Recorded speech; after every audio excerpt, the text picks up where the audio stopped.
حضرت امام اعظم امام ابو حنیفہ نعمان ابن ثابت رحمہ اللہ رحمتا واسعہ 18 شعبان المعظم سن 1422 ہجری مطابق 5 نومبر سن 2021 بروز پیر بعد نماز ظہر. بسم اللہ الرحمن الرحیم. الحمد لله الذي هدانا لهذا وما كنا لنهتدي لولا أن هدانا الله وأكمل لنا ديننا وأتم علينا نعمته ورضي لنا الإسلام دينا فلا نعبد ولا نستعين إلا إياه ونشهد أن لا إله إلا الله وحده لا شريك له ونشهد أن سيدنا ونبينا ومولانا محمدا عبده ورسوله صلى الله تعالى عليه وعلى آله وأصحابه وأزواجه وذرياته وسلم تسليما كثيرا كثيرا. أما بعد فأعوذ بالله السميع العليم من الشيطان الرجيم. بسم الله الرحمن الرحيم. الله ولي الذين آمنوا يخرجهم من الظلمات إلى النور والذين كفروا أولياؤهم الطاغوت يخرجونهم من النور إلى الظلمات أولئك أصحاب النار هم فيها خالدون. رب اشرح لي صدري ويسر لي أمري واحلل عقدة من لساني يفقه قولي. علم الانسان ما لم يعلم رب زدنی علما. گرامی قدر سامعین و سامعات، اللہ تبارک و تعالی نے یوں تو کائنات کے اندر اس عالم آب و گل کے اندر بہت سے افراد انسان کے پیدا فرمائے ہیں جو دنیا کے اندر رہتے ہیں، بود و باش اختیار کیے ہوئے ہیں یا پہلے رہتے تھے، اپنا وقت متعین گزار کر اس دنیا سے چلے گئے. لیکن اللہ تبارک و تعالی اس عالم آب و گل کے اندر، اس عالم فانی کے اندر، اس عالم دنیا کے اندر بعض افراد ایسے پیدا کر دیتا ہے کہ وہ افراد ہر طرح سے ممتاز ہوتے ہیں، ان کے اندر ما بھی الامتیاز ہوتا ہے، ان کے اندر بہت سی شاندار خصوصیات ہوتی ہیں جو دوسروں میں نہیں پائی جاتی. وہ دنیا کے اندر اللہ تبارک و تعالی اور جناب نبی کریم صلی اللہ علیہ وسلم کا نام نامی اسم گرامی روشن کر جاتے ہیں. اللہ تبارک و تعالی کے کلمے کو اور زیادہ بلند کر جاتے ہیں. یوں خالق کائنات کا کلمہ پہلے سے ہی بلند ہے اور اللہ کے غیر کا کلمہ پہلے سے ہی نیچا ہے، لیکن اپنی انتھک محنت کے ذریعے، اپنے زبردست مجاہدے کے ذریعے یہ افراد اللہ تبارک و تعالی کے کلمے کو اور زیادہ بلند کر جاتے ہیں. چنانچہ دنیا کے اندر ان کی انتھک محنت کی وجہ سے، مجاہدات کثیرہ کی وجہ سے، ان کی زبردست مساعی کی وجہ سے، زبردست کوششوں کی وجہ سے قریہ گلی گلی کو بکو اسلام کا نام روشن ہو جاتا ہے. لوگ اسلامی تعلیمات پر عمل کرنے لگتے ہیں، لوگ اسلامی احکام کو پسند کرنے لگتے ہیں، اپنی پریکٹیکل لائف میں، اپنی عملی زندگی کے اندر ان کو اجاگر کرنے لگتے ہیں، اور لوگوں کے دل و دماغ کے اندر اللہ تبارک و تعالی کا خوف غالب ہو جاتا ہے. اور پھر باری تعالیٰ ایسے شاندار افراد کی، شاندار حضرات کی 7 آسمانوں کے اوپر سے نصرت کرتا ہے، مدد کرتا ہے، اور گھر بیٹھے ان کے تمام کام بناتا رہتا ہے، تمام حوائج اور ضروریات کو پورا کرتا رہتا ہے. اللہ تعالیٰ ایسے افراد کا حامی، ناصر، مددگار، ہیلپر، مساعد بن جاتا ہے. اور پھر باری سبحانہ و تعالی ان مخصوص مقربین بارگاہ الہی افراد کے ذریعے اپنے دین اسلام کی بہت زیادہ عظیم خدمت لیتا ہے، بلکہ عظیم خدمات لیتا ہے۔ اس لیے اللہ تبارک و تعالی نے آج کے درس کی آیت کریمہ میں اسی بات کو بیان فرمایا ہے کہ دیکھو باری سبحانہ و تعالی ایمان والوں کا ولی بن جاتا ہے اور ان ایمان والوں کو برابر ایمان کی روشنی میں، ہدایت کی روشنی میں رکھتا ہے۔ وہ ان ایمان والوں سے برابر جنت والے اعمال کرواتا رہتا ہے، جنت والے افعال کرواتا رہتا ہے، اور دوزخ کے برے اعمال سے ان کو دور رکھتا ہے۔ تیسرے پارے میں باری سبحانہ و تعالی نے سورہ بقرہ کے اندر ارشاد فرمایا ہے، اللہ ولی الذین آمنوا یخرجهم من الظلمات إلى النور والذین کفروا اولیاؤهم الطاغوت يخرجونهم من النور إلى الظلمات أولئك أصحاب النار هم فيها خالدون۔ ایسے لوگ اللہ تبارک و تعالی کے اولیاء بزرگان دین کہلاتے ہیں، اور بزرگان دین کے اندر باری سبحانہ و تعالی ایک تو ایمان کامل زبردست طریقے سے پیدا کر دیتا ہے، اللہ تعالی کی ذات و صفات پر ان کا پکا یقین رہتا ہے، ان کا پکا یقین رہتا ہے کہ کام کا بنانے والا بھی اللہ تبارک و تعالی ہی ہے، اور کام کو بگاڑنے والا بھی اللہ سبحانہ و تعالی ہی ہے، نفع بھی اسی کی طرف سے ہے اور نقصان بھی اسی کی طرف سے ہے۔ ذات باری تعالی نافع بھی ہے اور ضار بھی ہے۔ نافع کے معنی فائدہ پہنچانے والا، ضار کے معنی ضرر یعنی نقصان پہنچانے والا۔ بہرحال اللہ سبحانہ و تعالی ایک تو اپنے ولیوں کے اندر ایمان کامل زبردست طریقے سے اجاگر کر دیتا ہے، اور دوسرے ان کو پرہیزگاری کی زندگی عطا فرماتا ہے، خوشحالی کی زندگی، سکون والی زندگی عنایت فرماتا ہے۔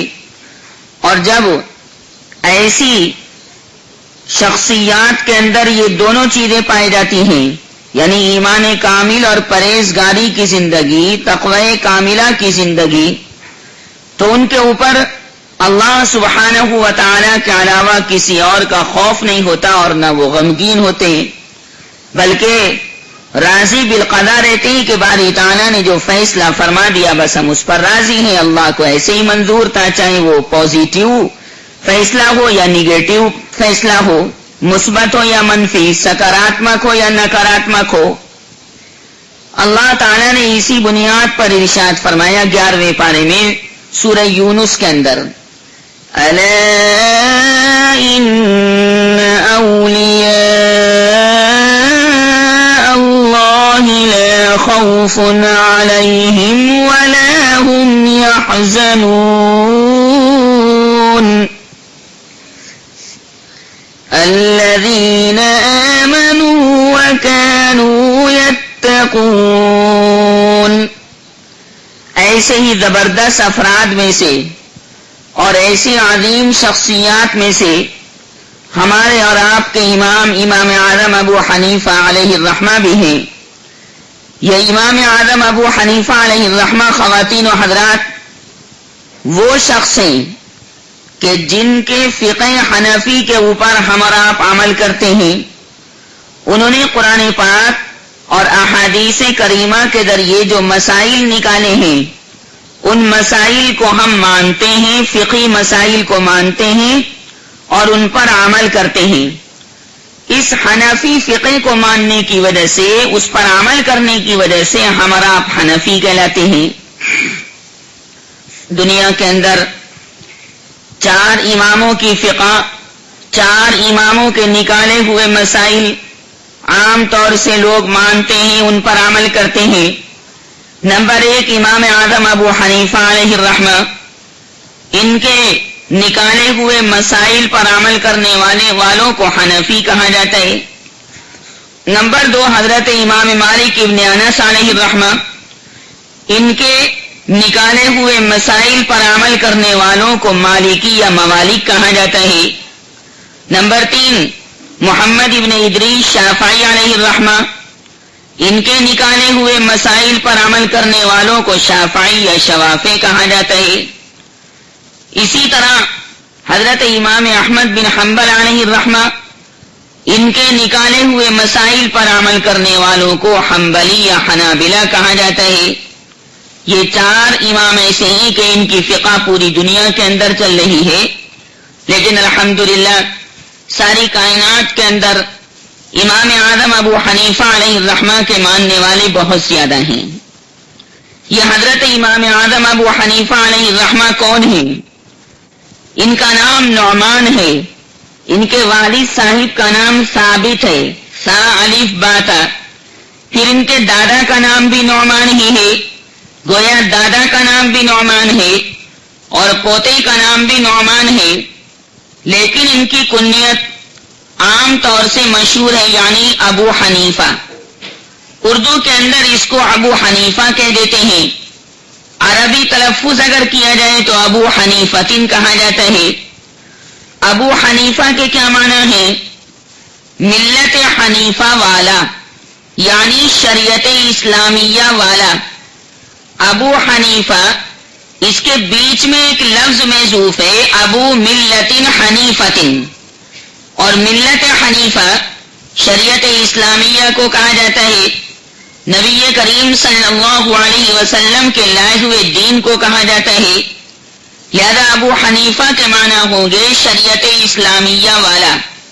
بہت سے لوگ یہ سمجھتے ہیں کہ شاید امام اعظم ابو حنیفہ علیہ الرحمہ کی کوئی لڑکی حنیفہ نام کی تھی، اس کی وجہ سے حضرت امام صاحب علیہ الرحمہ نے اپنی کنیت ابو حنیفہ رکھی، یہ بات نہیں، بلکہ ابو حنیفتن کے معنی ہے شریعت اسلامیہ والا۔ بہرحال حضرت امام اعظم ابو حنیفہ علیہ الرحمہ کی پیدائش سن 80 ہجری میں ہوئی اور ان کا انتقال سن 150 ہجری کے اندر ہوا ہے۔ اللہ سبحانہ و تعالی نے خواتین و حضرات حضرت امام اعظم ابو حنیفہ علیہ الرحمہ کو بڑے فضائل اور مناقب عنایت فرمائے تھے۔ ان 4 اماموں میں ہمارے امام اعظم ابو حنیفہ علیہ الرحمہ کو یہ فضیلت اور منقبت حاصل ہے کہ ہمارے امام ابو حنیفہ علیہ الرحمہ صحابہ کرام کے براہ راست شاگرد ہیں اور اساتذہ سے بھی انہوں نے علم حاصل کیا ہے، لیکن ان 4 اماموں کے اندر حضرت امام ابو حنیفہ علیہ الرحمہ کو تابعی ہونے کا شرف حاصل ہے، اور تابعی وہ انسان کہلاتا ہے کہ جس نے کسی صحابی کو ایمان کی حالت میں دیکھا ہو، کسی صحابی کو ایمان کی حالت میں اس نے دیکھا ہو، اس کی صحبت ایمان کی حالت میں اٹھائی ہو اور ایمان کی حالت میں ہی اس کا انتقال ہوا ہو، ایسے انسان کو تابعی کہتے ہیں۔ اور صحابی وہ انسان کہلاتا ہے کہ جس نے جناب محمد الرسول اللہ صلی اللہ علیہ وسلم کو ایمان کی حالت میں دیکھا ہو۔ ایمان کی حالت میں دیکھنے کا مطلب یہ ہے کہ ایمان کی حالت میں آپ صلی اللہ علیہ وسلم کی صحبت اٹھائی ہو اور ایمان ہی کی حالت میں اس کا انتقال ہوا ہو، ایسے انسان کو صحابی کہتے ہیں۔ حضرات صحابہ کرام رضوان اللہ تعالی علیہ مجمعین کے فضائل اور مناقب کے بارے میں میری مستقل تقریر موجود ہے، اس میں میں نے مسلسل 1 گھنٹہ صحابہ کرام کے فضائل کو بیان کیا ہے۔ چنانچہ جو حضرات صحابہ کرام کے فضائل کو تفصیل کے ساتھ معلوم کرنا چاہتے ہوں وہ اس کیسٹ کو لے کر استفادہ کر سکتے ہیں، صحابہ کرام کے فضائل کو معلوم کر سکتے ہیں۔ بہرحال ہمارے امام اعظم ابو حنیفہ علیہ الرحمہ کو اللہ سبحانہ و تعالی نے یہ فضیلت عنایت فرمائی کہ آپ حضرات صحابہ کرام کے شاگرد ہیں. اب کتنے صحابہ کرام کے شاگرد ہیں؟ حضرات علماء کرام نے ارشاد فرمایا کہ 6 صحابہ کرام اور ایک عورت یعنی صحابیہ سے حضرت امام اعظم ابو حنیفہ علیہ الرحمہ نے علم حاصل کیا ہے. وہ عورت عجز کی بیٹی عائشہ نام کی ہے. چنانچہ 6 صحابہ کرام یا بعض علماء نے ارشاد فرمایا کہ 7 صحابہ کرام سے علم حاصل کیا، جیسے حضرت انس بن مالک رضی اللہ تعالی عنہ سے علم حاصل کیا، حضرت عبداللہ سے علم حاصل کیا، حضرت عبداللہ بن حارث سے علم حاصل کیا، حضرت جابر بن عبداللہ سے علم حاصل کیا، حضرت عبداللہ بن ابی اوفا سے علم حاصل کیا، حضرت واصلہ بن اسقا سے علم حاصل کیا. واصلہ سا سے لکھا جاتا ہے، واو الف سا اور لام اور ہا، اور اسقا سین سے لکھا جاتا ہے، الف سین قاف عین. اسی طرح حضرت معقل ابن یسار سے علم حاصل کیا. بہرحال اتنی بات طے اور پکی ہے کہ حضرت امام اعظم ابو حنیفہ علیہ الرحمہ نے حضرات صحابہ کرام رضوان اللہ تعالی علیہم اجمعین سے اکتساب فیض کیا، علم حاصل کیا. احناف کے مفصل احوال کے اندر ایک کتاب ہے حدائق الحنفیہ، جو حضرت مولانا فقیر محمد جیلمی ثم لاہوری علیہ الرحمہ کی لکھی ہوئی ہے. اس کتاب کے اندر یعنی حدائق الحنفیہ کے اندر یہ پوری تفصیل موجود ہے. حضرت شیخ عبدالحق محدث دہلوی علیہ الرحمہ نے شرح سفر السعادہ میں لکھا ہے کہ علماء کرام ارشاد فرماتے ہیں کہ حضرت امام اعظم ابو حنیفہ علیہ الرحمہ کے پاس کئی ایک صندوق تھے، جن صندوقوں کے اندر حضرت امام اعظم ابو حنیفہ علیہ الرحمہ نے اپنی سنی ہوئی احادیث کو محفوظ کر رکھا تھا. علماء ارشاد فرماتے ہیں کہ امام ابو حنیفہ علیہ الرحمہ کے مشائخ جن سے آپ نے حدیث کو سنا ہے، صحابہ کرام کے علاوہ 300 تابعین تھے، اور جنہوں نے آپ سے یعنی امام اعظم ابو حنیفہ علیہ الرحمہ سے آپ کی لکھی ہوئی مسند کو روایت کیا، ان کی تعداد 500 ہے. علماء ارشاد فرماتے ہیں کہ امام اعظم ابو حنیفہ علیہ الرحمہ کے کل استاد علم کے اندر 4000 ہیں. علماء کرام کی ایک جماعت نے حضرت امام اعظم ابو حنیفہ علیہ الرحمہ کے اساتذہ اور مشائخ کو حروف تہجی کے اعتبار سے یعنی الفابیٹیکل طریقے سے ان کو جمع کیا ہے. یہ سارا مضمون بھی حدائق الحنفیہ صفحہ نمبر 27 پر موجود ہے. خواتین و حضرات، اللہ سبحانہ و تعالی نے اس امت مسلمہ کے اندر امام اعظم ابو حنیفہ علیہ الرحمہ جیسی شخصیت عظمی اور شخصیت کبریٰ کو پیدا فرمایا. اللہ تبارک و تعالی جس کو چاہتا ہے علم اور فضل کے اندر فضیلت اور فوقیت عنایت فرماتا ہے. اللہ کے دین اسلام کا علم کسی خاندان کے ساتھ، کسی شخصیت کے ساتھ، کسی قبیلے کے ساتھ اور کسی خانوادے کے ساتھ اور کسی گاؤں کے ساتھ اور کسی دیہات کے ساتھ اور کسی شہر کے ساتھ ہرگز مخصوص نہیں ہے. جو آدمی اللہ تبارک و تعالیٰ کے علم کو حاصل کرنا چاہے گا، باری تعالیٰ کے بھیجے ہوئے دین اسلام کے احکام کو حاصل کرنا چاہے گا، یعنی عالم بننے کی کوشش کرے گا، باری سبحانہ و تعالیٰ اس کو عالم بنا دے گا. اللہ تبارک و تعالیٰ سے جو آدمی سچے پکے دل کے ساتھ، قلب کی گہرائیوں کے ساتھ علم کی دولت کو مانگتا ہے اور وہ اپنی دعاؤں کے اندر یہ کہتا رہتا ہے کہ پروردگار عالم، اے خلاق عالم، اے بادشاہ مطلق، اے قادر مطلق، تو مجھ کو علم نافع عطا فرما، مجھے عالم بعمل بنا، اور برابر اس کے اندر مجاہدہ کرتا رہتا ہے اور کوشش کرتا رہتا ہے، تو اللہ سبحانہ و تعالی اس کی کوشش کو برابر کرتا ہے، اس کی کوشش کو کامیاب بنا دیتا ہے. چنانچہ باری تعالیٰ نے یہ وعدہ فرمایا ہے کہ جو لوگ ہمارے راستے کے اندر محنت کرتے ہیں، یعنی ہمارے دین اسلام کے احکام کو حاصل کرنے میں کوشش کرتے ہیں، تگ و دو کرتے رہتے ہیں راتوں کو، اور جناب دن کے اندر برابر محنت کرتے رہتے ہیں، اساتذہ کرام کے بتائے ہوئے طریقے کے مطابق سبق کو محفوظ رکھتے ہیں، درس کو محفوظ رکھتے ہیں، اساتذہ کرام اور مشائخ کی بتائی ہوئی باتوں کو محفوظ رکھتے ہیں، اپنی بیاضوں میں اور اپنی کاپیوں کے اندر اس کو نوٹ کر لیتے ہیں، برابر رات اور دن مطالعہ کرتے ہیں، رات اور دن اسٹڈی کرتے ہیں، اور اسٹڈی کرنے میں ذرہ برابر کوتاہی نہیں کرتے. اللہ سبحانہ و تعالی اپنے بے پایا فضل و احسان کے طفیل، اپنے احسان عمیم کے طفیل ان کو زبردست عالم بنا دیتا ہے، متبحر عالم بنا دیتا ہے. چنانچہ قرآن پاک کے مضامین ان کے ذہن و دماغ میں محفوظ کر دیتا ہے، احادیث کریمہ کے متون کو اور اسانید کو ان کے ذہن و دماغ کے اندر محفوظ کر دیتا ہے، اور وہ اپنے اس علم دین اور اپنے اس علم نافع سے دوسروں کو بہراور کرتے رہتے ہیں اور پڑھاتے رہتے ہیں اور تعلیم دیتے رہتے ہیں. جو محنت کرتا ہے وہ پا لیتا ہے.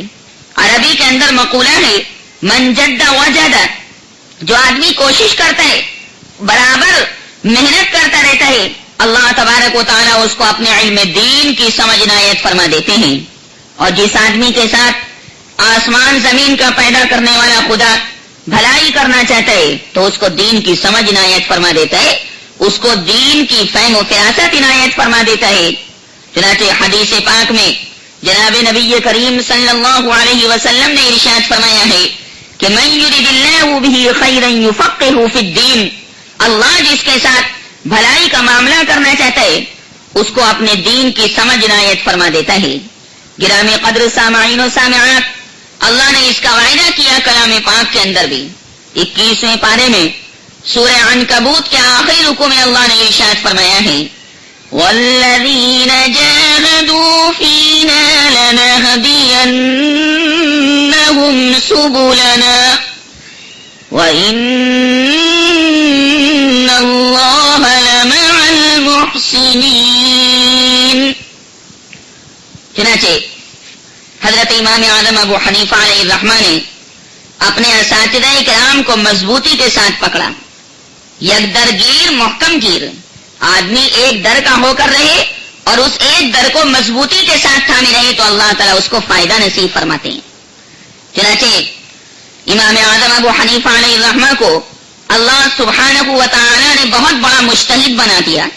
قرآن پاک اور احادیث صحیحہ سے انہوں نے بہت سے مسائل نکال ڈالے، لا تعداد مسائل امت کے واسطے نکال ڈالے کہ آج ہمیں اور آپ کو قرآن پاک اور احادیث کریمہ کے اندر غور و فکر کرنے کی ضرورت نہیں، اجتہاد کرنے کی ضرورت نہیں، مسائل کو مستنبط اور مستخرج کرنے کی ضرورت نہیں، بلکہ یہ حضرت امام اعظم ابو حنیفہ علیہ الرحمہ نے زبردست محنت اور زبردست قد و کاوش کر کے قرآن پاک اور احادیث کریمہ سے لا تعداد مسائل نکال ڈالے ہیں.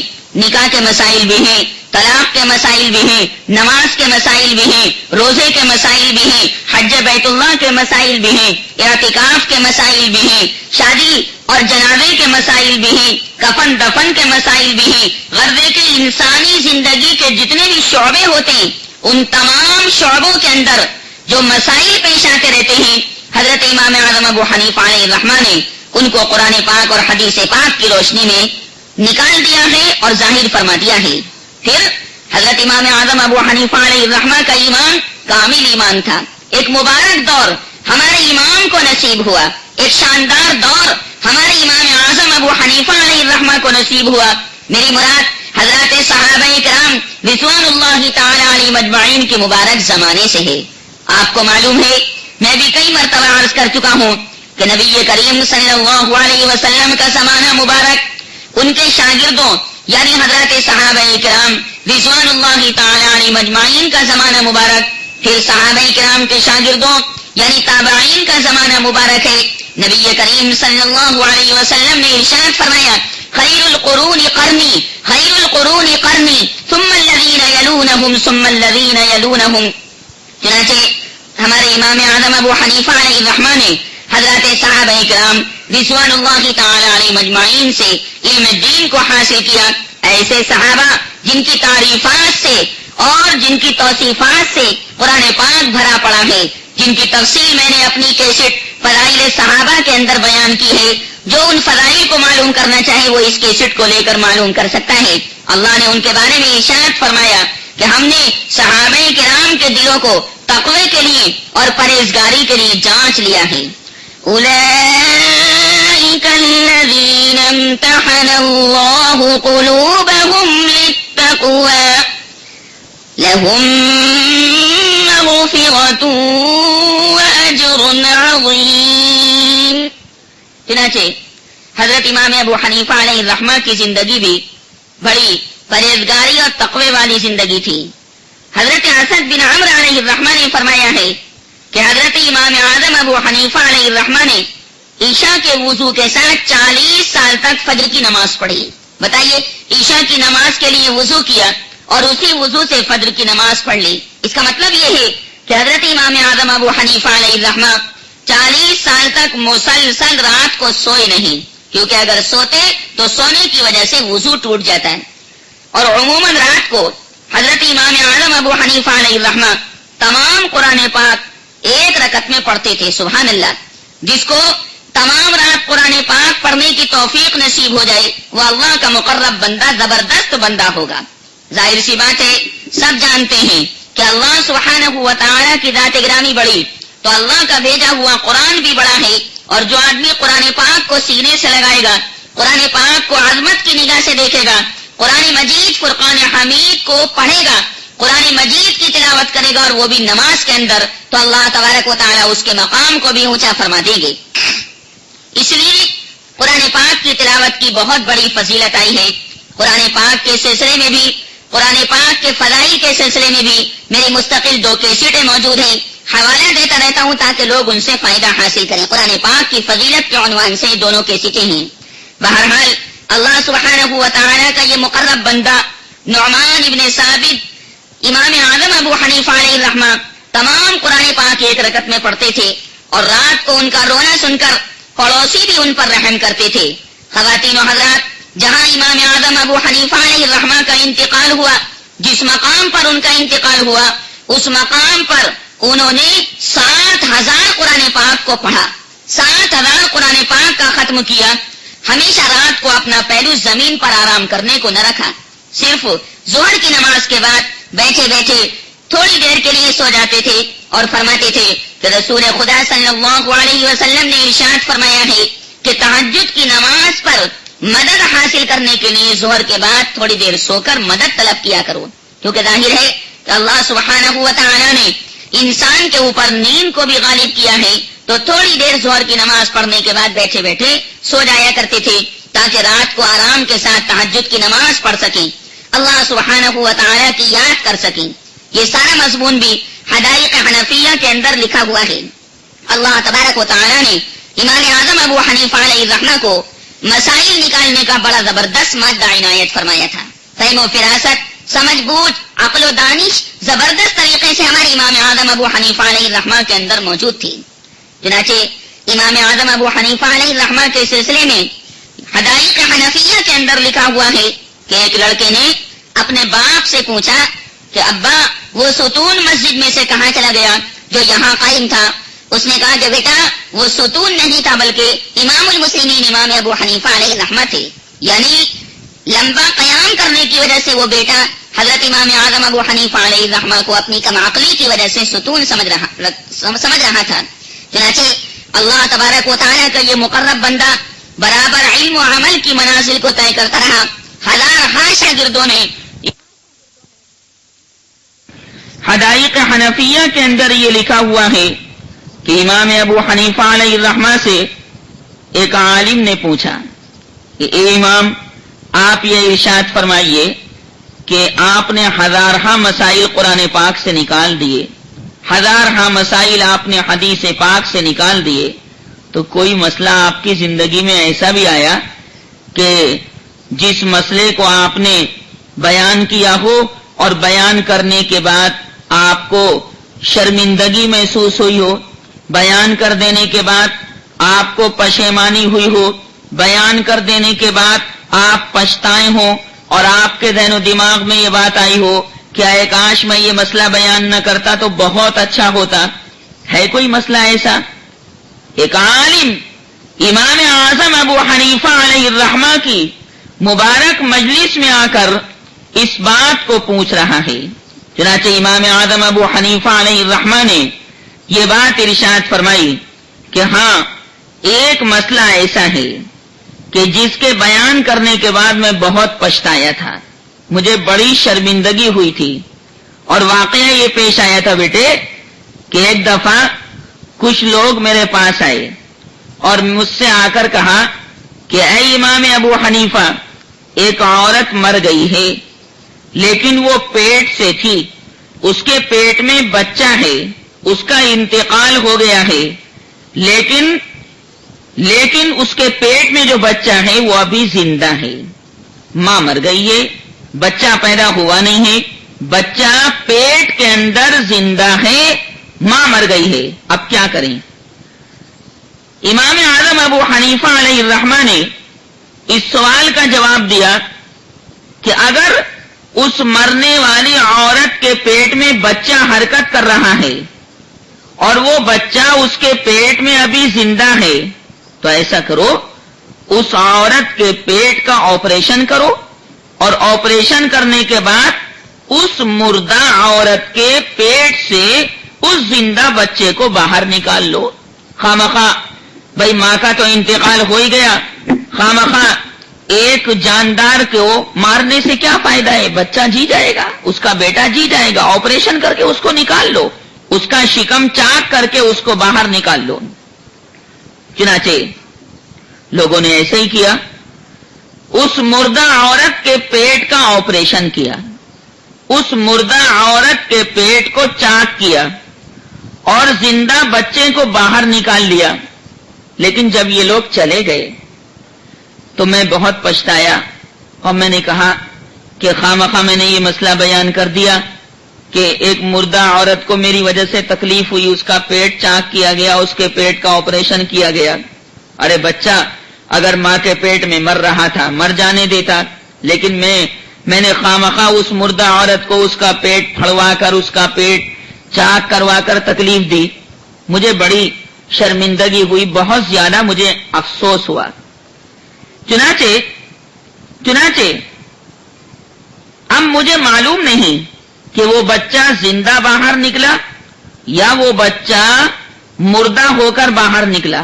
یہ امام اعظم ابو حنیفہ علیہ الرحمہ ارشاد فرما رہے ہیں. تو وہ جو آدمی عالم یہ مسئلہ پوچھنے کے لیے حضرت امام اعظم ابو حنیفہ علیہ الرحمہ کی خدمت میں آیا تھا کہ اے امام، کبھی آپ نے کوئی ایسا مسئلہ بتایا کہ اس مسئلے کو بتلانے کے بعد آپ کو افسوس ہوا ہو، آپ کو پشیمانی ہوئی ہو اور آپ کو شرمندگی محسوس ہوئی ہو؟ تو وہ عالم بولا کہ اے امام، یہ افسوس کا مقام نہیں ہے، بلکہ اے امام ابو حنیفہ، اللہ سبحانہ و تعالی کا فضل خاص آپ کے شامل حال ہے. آپ نے جس مردہ عورت کے پیٹ کو چاک کروا کر اس مردہ عورت کے پیٹ کا آپریشن کروا کر بچے کو باہر نکلوایا تھا، وہ میں عالم آپ کے سامنے بیٹھا ہوا ہوں. اگر آپ اس وقت یہ فتویٰ نہ دیتے، اے امام، اگر آپ اس وقت یہ مسئلہ بیان نہ کرتے کہ پیٹ کے اندر بچہ حرکت کر رہا ہے، پیٹ کے اندر بچہ زندہ ہے، تو اس عورت کا آپریشن کر کے پیٹ کا آپریشن کر کے بچے کو باہر نکال لو، اگر آپ یہ فتویٰ نہ دیتے تو میں تو ماں کے پیٹ میں ہی مر جاتا. میری امی تو تھی، وہ میں ہی تو تھا اپنی امی کے پیٹ میں، پھر مجھے باہر نکال لیا گیا آپریشن کر کے. اللہ نے اے امام آپ کے بتائے ہوئے مسئلے کی برکت کی وجہ سے جب میں بڑا ہو گیا تو اللہ نے مجھے حافظ قرآن بنا دیا، اللہ نے مجھے قرآن پاک کا عالم بنا دیا، اللہ نے مجھے رسول خدا صلی اللہ علیہ وسلم کے لائے ہوئے دین اسلام کا عالم بنا دیا. میں ہی تو ہوں وہ بچہ کہ جو آپ کے بتائے ہوئے مسئلے کے مطابق باہر نکالا گیا تھا. حضرت امام اعظم ابو حنیفہ علیہ الرحمہ نے جب یہ سنا تو اپنے افسوس کو ختم کیا اور فرمایا کہ سبحان اللہ، اللہ تبارک و تعالی میری ہر حال میں مدد کرتا ہے، اور خواتین و حضرات مدد کیوں نہ کرے. جو آدمی اللہ کے دین پر مر مٹتا ہے، جو آدمی اللہ سبحانہ و تعالی کی ذات گرامی کی محبت میں مر مٹتا ہے، دامے درمے قدمے سخنے دین اسلام کی مدد کرتا ہے، تبلیغ دین حنیف کرتا ہے، اعلاء کلمت اللہ کرتا ہے، اللہ سبحانہ و تعالی 7 آسمانوں کے اوپر سے اس کی مدد کرتا ہے۔ آج کے درس میں یہی تو مضمون ہے۔ اللہ نے یوں ارشاد فرمایا ہے، اللہ ولی الذین آمنوا یخرجهم من الظلمات إلى النور والذین كفروا أولیاؤهم الطاغوت یخرجونهم من النور إلى الظلمات أولئك أصحاب النار هم فيها خالدون۔ فرمایا جو میری جانب ایک بالشت آتا ہے میں ایک گز اس کے قریب چلا جاتا ہوں۔ اللہ سبحانہ و تعالی تو بندوں کے بہت زیادہ قریب آنا چاہتا ہے۔ اللہ سبحانہ و تعالی نے امام اعظم ابو حنیفہ علیہ الرحمہ کا ستارہ عروج پر کر رکھا تھا۔ ریاض الاخبار المنتخبہ من ربیع الابرار میں لکھا ہوا ہے کہ ایک مرتبہ کوفے کے اندر جہاں امام اعظم ابو حنیفہ علیہ الرحمہ پیدا ہوئے تھے اور وہیں رہتے تھے، کیا ہوا؟ کوفے کے اندر ایک بکری ڈاکوؤں نے چرا کر، ڈاکوؤں نے لوٹ کر دوسری بکریوں کے اندر رلا ملا دیا۔ وہ بکری ڈکیتی کی تھی، چوری کی تھی، دوسری بکریوں کے اندر اس کو ملا دیا، اور جناب گوشت کاٹنے والوں کے ہاتھ اس ساری بکریوں کو بیچ دیا، اور یہ نہ بتایا کہ وہ ڈکیتی کی بکری کون سی ہے، وہ چور کی چرائی ہوئی بکری کون سی ہے۔ سارے کوفے کے اندر یہ بات مشہور ہو گئی کہ ایک بکری ان بکریوں کے اندر چوری کی ہے، لیکن یہ پتہ نہیں کہ کون سی ہے وہ چوری کی بکری۔ چنانچہ شدہ یہ خبر امام اعظم ابو حنیفہ علیہ الرحمہ کے پاس بھی پہنچ گئی کہ بھائی وہ بکری حرام کی ہے، چوری کی ہے، ڈکیتی کی ہے۔ امام ابو حنیفہ علیہ الرحمہ نے لوگوں سے پوچھا کہ لوگوں بتلاؤ بکری کتنی مدت تک زندہ رہ سکتی ہے، بکری کی عمر کتنی ہو سکتی ہے؟ لوگوں نے کہا کہ امام عام طور سے بکری 7 سال تک رہ سکتی ہے زندہ، 7 سال تک وہ زندہ رہ سکتی ہے۔ چنانچہ امام اعظم ابو حنیفہ علیہ الرحمہ کی پرہیزگاری کا آپ حال دیکھیں، امام اعظم ابو حنیفہ علیہ الرحمہ کے تقوی کا حال دیکھیں کہ امام نے 7 سال تک گوشت نہیں کھایا۔ اس ڈر کی وجہ سے گوشت نہیں کھایا کہ ہو سکتا ہے کہ وہ چوری کی بکری ذبح کر دی گئی ہو، وہ ڈکیتی کی بکری ذبح کر دی گئی ہو، کاٹ دی گئی ہو، اور کسی دکان کے اوپر اس کا گوشت آ گیا ہو، اور وہ حرام کی بوٹیاں، حرام کا گوشت میرے جسم کے اندر جائے، میں اس کو پسند نہیں کرتا۔ امام نے 7 سال تک گوشت نہیں کھایا۔ یہ ہے تقویٰ، یہ ہے پرہیزگاری، یہ ہے اللہ سبحانہ و تعالی کی خاطر مر مٹنے والی زندگی۔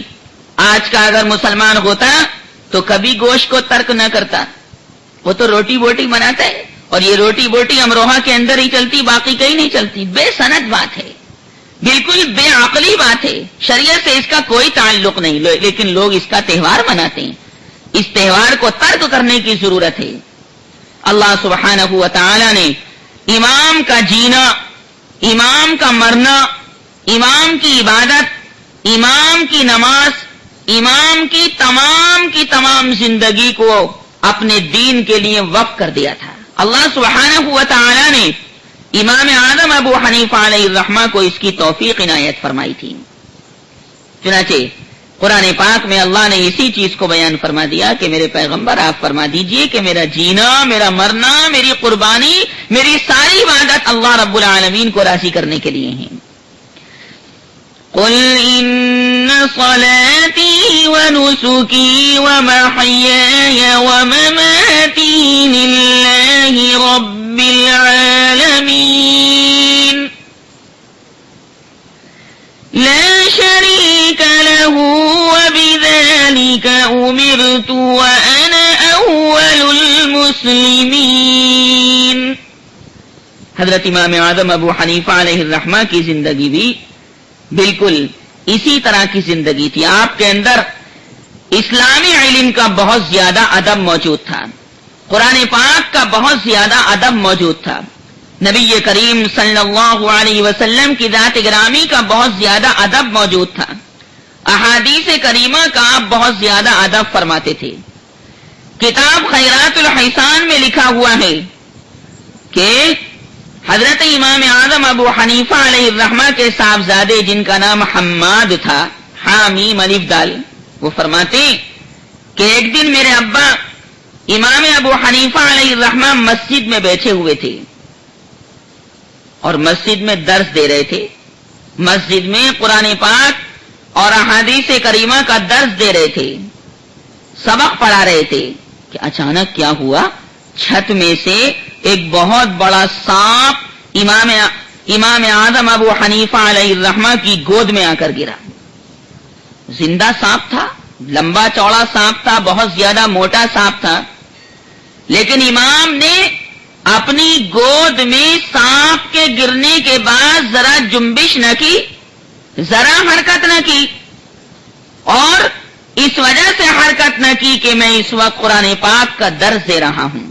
اگر میں حرکت کروں گا سانپ کے گرنے کی وجہ سے تو یہ بے ادبی ہو جائے گی, یہ حدیث پاک کی بے ادبی ہو جائے گی, یہ علوم دینیہ, علوم اسلامیہ, علوم قرآنیہ کی بے ادبی ہو جائے گی. لہذا امام نے ذرا حرکت نہ کی اور اپنے شاگردوں کے سامنے قرآن پاک کی ایک آیت پڑھ کر سانپ کو اپنے ہاتھ سے پکڑ کر ہٹا دیا. یہ ہے خدا کی ذات سے ہونے نہ ہونے کا یقین کہ اگر اللہ کا حکم ہے تو یہ سانپ کاٹے گا, اور اگر اللہ تبارک و تعالیٰ کا حکم نہیں ہے تو یہ سانپ ہرگز ہرگز نہیں کاٹے گا. 10ویں پارے میں ایک آیت کریمہ ہے, حضرت امام اعظم ابو حنیفہ علیہ الرحمہ نے وہ آیت پڑھی اور سانپ کو اپنے ہاتھ سے پکڑ کر ہٹا دیا. اللہ نے ارشاد فرمایا اس آیت کریمہ کے اندر, قُل لَن يُصِيبَنَا إِلَّا مَا كَتَبَ اللَّهُ لَنَا هُوَ مَوْلَانَا وَعَلَى اللَّهِ فَلْيَتَوَكَّلِ الْمُؤْمِنُونَ. اللہ نے اس آیت میں فرمایا کہ آپ فرما دیجئے میرے محبوب پیغمبر کہ ہمیں وہی مصیبت پہنچے گی جو مصیبت اللہ پہنچانا چاہے گا, اور جو مصیبت اللہ پہنچانا نہیں چاہے گا وہ ہرگز ہرگز ہم کو نہیں پہنچ سکتی. ایمان والوں کا, صبر کرنے والوں کا یہی حال اللہ نے قرآن پاک میں بیان فرمایا. اللہ نے ارشاد فرمایا ہے ان لوگوں کے بارے میں جو پکا ایمان رکھتے ہیں, اللہ کی ذات سے ہونے نہ ہونے پر یقین کامل رکھتے ہیں. وَلَنَبْلُوَنَّكُمْ بِشَيْءٍ مِّنَ الْخَوْفِ وَالْجُوعِ وَنَقْصٍ مِّنَ الْأَمْوَالِ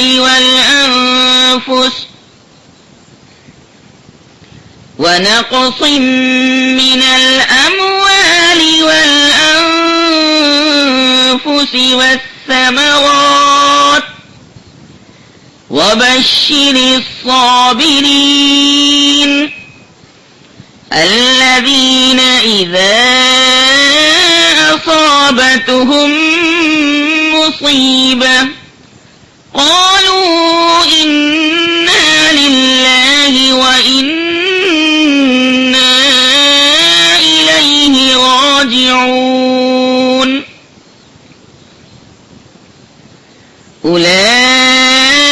أولئك عليهم صلوات من ربهم ورحمة وأولئك هم المهتدون. بس یہ آیت پڑھی, قل لن يصيبنا إلا ما كتب الله لنا هو مولانا, اور آیت پڑھ کر سانپ کو ہاتھ سے پکڑا اور ہٹا دیا. یہی چیز دیکھنے کے قابل ہوتی ہے، اور یہی چیز دیکھ کر سن کر معلوم کر کے عمل کرنے کے قابل ہوتی ہے کہ آدمی اپنا ایمان اتنا مضبوط بنائے۔ آج ایمان اور یقین کی تو کمی ہے، جس کی بنیاد پر انسان اللہ کا در چھوڑ کر اللہ کے غیر کے در پر جا کر ماتھا رگڑ لائے، حالانکہ اللہ کا غیر تو کچھ بھی نہیں کر سکتا۔ جو کچھ کرتا ہے اللہ تبارک و تعالی نہیں کرتا ہے، اسی پر سب کا ایمان اور اسی پر سب کا یقین ہونا چاہیے۔ اللہ سبحانہ و تعالی کے اس مقرب بندے ابو حنیفہ علیہ الرحمہ نے اپنے زبردست متبحر شاگرد اس دنیا کے اندر چھوڑے۔ اللہ سبحانہ و تعالی کے بھیجے ہوئے پیغمبر محمد صلی اللہ علیہ وسلم نے جو تعلیمات دنیا کے اندر چھوڑی، ان کے چاہنے والے دنیا کے اندر بہت سے گزرے اور آج بھی موجود ہیں۔ ارے ذات رسول سے محبت تو بے انتہا ضروری ہے کہ رسول اللہ صلی اللہ علیہ وسلم کی محبت کے بغیر تو کوئی کام نہیں چل سکتا۔ آپ کی سفارش اور شفاعت کے بغیر تو ہماری مغفرت نہیں ہو سکتی۔ اللہ سبحانہ و تعالی نے آپ کے مرتبے اور درجے کو اعلیٰ بالا برتر بنایا، تو آپ صلی اللہ علیہ وسلم کی ذات گرامی تو ہے ہی بڑی۔ لوگ آپ صلی اللہ علیہ وسلم کی ذات قدسی صفات سے اور آپ کی لائی ہوئی تعلیمات اسلامیہ سے بہت محبت کرتے تھے، اور آج بھی کرتے ہیں کچھ لوگ، لیکن لفظ محمد سے بھی لوگوں کو بہت پیار تھا۔ ارے بھائی، جب کسی ذات سے محبت ہو جاتی ہے، وہ ذات محبوب بن جاتی ہے، تو اس کا نام بھی محبوب بن جاتا ہے، اس کی ذات کے نام سے بھی پیار ہو جاتا ہے، محبت ہو جاتی ہے۔ چنانچہ حدائق حنفیہ کے اندر لکھا ہوا ہے کہ سمرقند کے قبرستان میں 400 ایسی قبریں ہیں کہ ان میں محمد نام کا شخص، ہر قبر محمد نام کے شخص کی ہے۔ وہ سارا قبرستان مردوں کا ایسا ہے کہ اس میں ہر قبر والے کا نام محمد ہے، ہر قبر والے کا نام محمد، اور صرف نام ہی نہیں بلکہ وہ عالم بعمل گزرے۔ سمرقند کے قبرستان میں آج بھی یہ صورتحال موجود ہے، ہر مردے کا نام محمد، ہر مردے کا نام محمد، اور ہر مردہ عالم بعمل۔ چنانچہ وہاں کے لوگوں نے یہ بات طے کر رکھی تھی کہ جس کا نام محمد ہوگا اس کو یہاں پر دفن کریں گے، اور جس کا نام محمد نہیں ہوگا اس کو ہم یہاں پر دفن نہیں کریں گے۔ چنانچہ ایک حنفی بہت بڑے عالم جنہوں نے ہدایہ اولین لکھی، ہدایہ آخرین لکھی، جو ہمارے اسلامی مدارس کے اندر پڑھائی جاتی ہے، جب ان کا انتقال ہوا اور ان کے خاندان والوں نے اس خاص قبرستان کے اندر ان کو دفن کرنا چاہا، تو وہاں کے لوگوں نے ان کو وہاں دفن نہ ہونے دیا، اس لیے کہ انہوں نے یہ شرط لگا رکھی تھی کہ جو یہاں پر دفن ہوگا اس کا نام محمد ہونا ضروری ہے، اور صاحب ہدایہ کا نام محمد نہیں تھا بلکہ ان کا نام علی تھا، اور ان کے والد کا نام ابو بکر تھا۔ اللہ سبحانہ و تعالی کے پیغمبر صلی اللہ علیہ وسلم سے محبت کرنے والے ظاہر سی بات ہے دنیا کے اندر زبردست جم غفیر کے ساتھ گزرے، لیکن آپ صلی اللہ علیہ وسلم کے نام نامی اسم گرامی کے ساتھ بھی محبت کرنے والے گزرے، اور آج بھی لوگ محبت کرتے ہیں۔ جس طرح اللہ سبحانہ و تعالی کو یاد کرتے ہیں، اسی طرح نبی کریم صلی اللہ علیہ وسلم کی ذات گرامی کو بھی یاد کرتے ہیں۔ جس طرح آسمان زمین کے پیدا کرنے والے خدا کو اسلام والے، ایمان والے، قرآن والے یاد کرتے ہیں کہ اللہ سبحانہ و تعالی کی یاد کرنا اور اللہ کا ذکر کرنا ہر مسلمان پر لازم اور ضروری ہے، اور اللہ تعالی کی یاد کی خوشبو دل کے اندر رچانا، بسانا، بچھانا، یہ بھی ہر مومن اور ہر مسلم کے اوپر مرد یا عورت ضروری ہے۔ اسی طرح ساتھ ساتھ نبی آخر الزمان خاتم النبیین صلی اللہ علیہ وسلم کو یاد کرنا بھی بے انتہا ضروری اور لازم ہے، کیونکہ ظاہر ہے جو آدمی محمد صلی اللہ علیہ وسلم کو مانے گا اور آپ صلی اللہ علیہ وسلم کی اطاعت اور فرما برداری کرے گا، وہ اللہ تبارک و تعالی کی اطاعت اور فرما برداری کرے گا۔ پیغمبر کی اطاعت در حقیقت اللہ کی اطاعت ہے۔ رسول اللہ صلی اللہ علیہ وسلم کا کہنا ماننا در حقیقت اللہ کا کہنا ماننا ہے. نبی کریم صلی اللہ علیہ وسلم کا اتباع کرنا، پیروی کرنا، در حقیقت آسمان زمین کے پیدا کرنے والے خدا کا اتباع کرنا، آسمان زمین کے پیدا کرنے والے خدا کی پیروی کرنا ہے. یہی بات قرآن پاک نے ہمیں اور آپ کو سکھلائی اور بتائی ہے. چنانچہ قرآن پاک کے 5ویں پارے میں اللہ نے فرمایا من يطع الرسول فقد اطاع الله ومن تولى فما ارسلناك عليهم حفيظا. نبی کریم صلی اللہ علیہ وسلم کے چاہنے والے حضرات دنیا کے اندر اپنی کامیاب زندگی گزار کر چلے گئے. آپ کو معلوم ہے کہ جو آدمی اللہ سبحانہ و تعالی کا مقرب بندہ بنتا ہے، کچھ لوگ اس کے دشمن بھی ہو جاتے ہیں، کچھ لوگ اس کا برا چاہنے والے بھی بن جاتے ہیں، کچھ لوگ اللہ کے ولیوں کو گالی دینے والے بھی بن جاتے ہیں، اللہ کے ولیوں کی غیبت کرنے والے بھی بن جاتے ہیں، اللہ کے ولیوں کی چغلی کھانے والے بھی بن جاتے ہیں. اور یہ بدنصیب لوگ ہوتے ہیں، بدقسمت لوگ ہوتے ہیں جو اللہ کے ولیوں کو اور عالموں کو برا کہتے ہیں اور برا کہہ کر گالیاں بک بک کر اپنی دنیا بھی خراب کرتے اور اپنی قبر والی زندگی بھی خراب کرتے اور آخرت والی زندگی بھی خراب کرتے. اور اللہ سبحانہ و تعالی اپنے ولیوں کی اور اسی طرح علماء کرام کی مدد فرماتا ہے. یہ اللہ نے وعدہ کر رکھا ہے. اس قاعدے کے مطابق امام اعظم ابو حنیفہ علیہ الرحمہ کے بھی بہت سارے دشمن پیدا ہو گئے تھے جو آپ کا برا چاہتے تھے، آپ کو گالیاں دیتے تھے، آپ کا نام سن کر جل بھن جاتے تھے، حسد کی آگ میں جلنے لگتے تھے. چنانچہ خلیفہ ابو جعفر منصور سے آپ کی شکایتیں کرتے رہتے تھے. گرامی قدر سامعین و سامعات، امام ابو حنیفہ علیہ الرحمہ بغداد کے اندر رجب کے مہینے میں یا شعبان کے مہینے میں یا نصف شوال میں شب جمعہ کے اندر یکم تاریخ ماہ رمضان سن 150 ہجری میں انتقال فرما گئے. مختلف مہینے لوگوں نے بیان کیے ہیں، مختلف تاریخیں بیان کی ہیں، لیکن سن 150 ہجری آپ کے انتقال کی طے ہے. اور سبب یہ ہوا آپ کے انتقال کا کہ خلیفہ ابو جعفر منصور نے امام ابو حنیفہ علیہ الرحمہ کو حکم دیا کہ آپ بغداد کے حاکم بن جائیے. اس زمانے کا کوئی مسلمان ہوتا تو ایک دم عہدے کو پسند کرتا، ایک دم کرسی سنبھال لیتا کہ ہاں بھائی ہم حاکم بننے جا رہے ہیں، ہم S D M D M بننے جا رہے ہیں. لیکن اللہ سبحانہ و تعالیٰ کے چاہنے والے ان کرسیوں کو، ان عہدوں کو پسند نہیں کرتے. ابو جعفر منصور نے آپ کو حکم دیا کہ آپ بغداد کے قاضی بن جائیے، حاکم بن جائیے. لیکن امام اعظم ابو حنیفہ علیہ الرحمہ نے اس سے انکار کر دیا اور یہ کہا کہ میں قسم کھاتا ہوں کہ میں اس عہدے کو ہرگز قبول نہیں کروں گا. خلیفہ ابو جعفر منصور نے یہ سنا کہ اچھا امام ابو حنیفہ نے میری بات ٹال دی اور میری بات کی لاج رکھتے ہوئے قاضی بننے کو منظور نہ کیا، تو خلیفہ ابو جعفر منصور نے امام ابو حنیفہ علیہ الرحمہ کو قید خانے کے اندر ڈلوا دیا.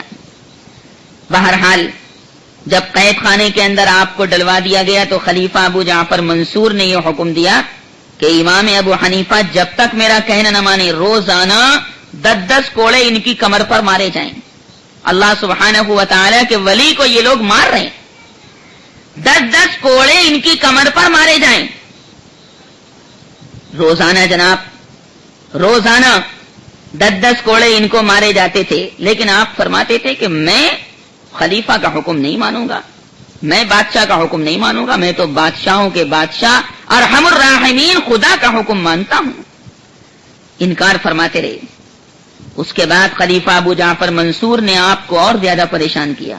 فرمایا کہ امام کا کھانا پینا بند کر دو، ایک بوند پانی مت دینا ان کو، نہ ان کو کھانا دینا نہ ان کو پانی کی ایک بوند دینا. جب امام اعظم ابو حنیفہ علیہ الرحمہ کے اوپر اتنی تنگی کی گئی، کھانا پینا آپ کا بند کر دیا گیا، تو جیل خانے کے اندر، قید خانے کے اندر آپ نے رو رو کر خدا تعالی سے دعا کی اور یہ کہا کہ پروردگار مجھے تو نے کس آزمائش کے اندر گرفتار کر دیا، میں تو تیری ملاقات چاہتا ہوں، تیرا وصال چاہتا ہوں کہ تو بڑوں کا بڑا ہے، تو تمام رحم کرنے والوں میں سب سے زیادہ رحم کرنے والا ہے، مجھے اس تکلیف سے، اس مصیبت سے نجات دے۔ چنانچہ 5 دن کے بعد حضرت امام اعظم ابو حنیفہ علیہ الرحمہ کا انتقال ہو گیا، اور بعض علماء نے ارشاد فرمایا کہ امام ابو حنیفہ کو جیل خانے کے اندر، قید خانے کے اندر زہر کا پیالہ پینے کے لیے مجبور کیا گیا، اور کہا گیا کہ تمہاری سزا یہ ہے کہ تمہیں زہر دے کر مار دیا جائے، پیو اس زہر کے پیالے کو۔ زبردستی کی گئی اس اللہ کے ولی کے ساتھ۔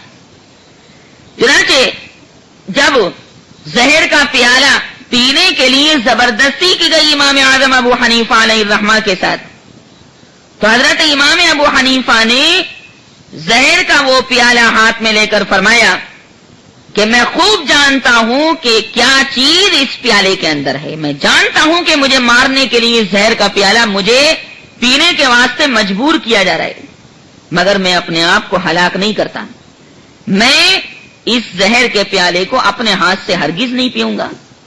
امام نے انکار کر دیا کہ میں خودکشی نہیں کروں گا، آتم ہتیا نہیں کروں گا۔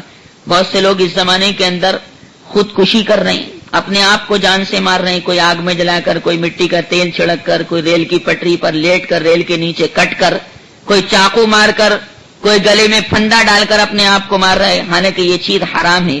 خودکشی کے بارے میں میری مستقل کیسٹ موجود ہے، اس کو آپ سنیں اور آپ اس بات کو جانیں کہ خودکشی کا عذاب کتنا زبردست ہے اسلام کے اندر۔ چنانچہ امام نے کہا کہ میں یہ پیالہ اپنے ہاتھ سے نہیں پیوں گا۔ اس پر دشمنوں نے کہا جیل خانے کے اندر کہ یہ پیالہ، زہر کا پیالہ زبردستی ہم تمہارے منہ کے اندر ڈالیں گے۔ چنانچہ جب امام اعظم ابو حنیفہ علیہ الرحمہ نے یہ بات دیکھی کہ اچھا یہ زہر کا پیالہ تو مجھے پلا کر رہیں گے، اور سمجھ گئے کہ اب موت کا وقت قریب آ گیا، تو آپ سجدے میں گر گئے۔ سجدہ تو اللہ کو بہت پیارا ہے، اللہ تعالیٰ کے نزدیک بندہ سجدے کی حالت میں بہت قریب ہوتا ہے۔ چنانچہ امام اعظم ابو حنیفہ علیہ الرحمہ کو زبردستی وہ زہر کا پیالہ پلایا گیا، آپ کے حلق میں وہ زہر اونڈیلا گیا، اور اونڈیلنے کے بعد آپ برابر پھر سجدے میں گر گئے، اور لگاتار سجدے کے اندر پڑھ کر سبحان ربی الاعلی، سبحان ربی الاعلی، سبحان ربی الاعلی پڑھتے رہے، اور سجدے کی حالت میں اللہ کے راہ میں امام نے جان قربان کر دی، آپ کا سجدے کی حالت میں انتقال ہو گیا۔ سبحان اللہ، کیسی پیاری موت! سجدہ اللہ کو پسند، اس میں تسبیح سبحان ربی الاعلی اللہ کو پسند، تسبیح پڑھتے پڑھتے ان کا انتقال ہوا۔ چنانچہ سجدے سے اٹھا کر جب لوگوں کو یقین ہو گیا کہ ان کا انتقال ہو گیا تو غسل کی جگہ میں لے گئے۔ بغداد کے قاضی حسن ابن عمارہ نے امام اعظم کو غسل دیا، اور ابو الرجا عبداللہ نے آپ پر پانی ڈالا۔ ابن سماک کہتے ہیں کہ جب غسل کے بعد آپ کو میں نے دیکھا، امام کی پیشانی کو میں نے غسل کے بعد دیکھا، تو انتقال کے بعد، غسل کے بعد آپ کے ماتھے کے اوپر، آپ کی پیشانی پر یہ آیت خود بخود اللہ نے لکھ دی، غیب سے آیت آ گئی، اور وہ آیت یہ ہے، یا ایتھا النفس المطمئنہ ارجعی الی ربک راضیۃ مرضیہ فادخلی فی عبادی وادخلی جنتی۔ اللہ نے اس میں بیان فرمایا کہ میرے بندے تو میری جنت میں داخل ہو جا، اور میرے نیک بندوں میں تو شامل ہو جا۔ دنیا ہی میں اللہ نے دکھا دیا امام کی پیشانی پر یہ آیت اجاگر کر کے کہ امام جنتی ہیں، اور واقعی بے شک وہ جنتی تھے۔ یہ سارا واقعہ میں نے آپ کو کیوں سنایا؟ تقریر ختم ہونے آ رہی ہے، اسی بنیاد پر سنایا کہ ہم اور آپ ایسے بزرگان دین کا اتباع کریں، اور ایسے بزرگان دین کی اطاعت کر کر کے اپنی بگڑی کو بنائیں۔ اللہ مجھے بھی عمل کی توفیق نصیب فرمائے، اور آپ حضرات کو بھی۔ وآخر دعوانا ان الحمد للہ رب العالمین۔ أعوذ بالله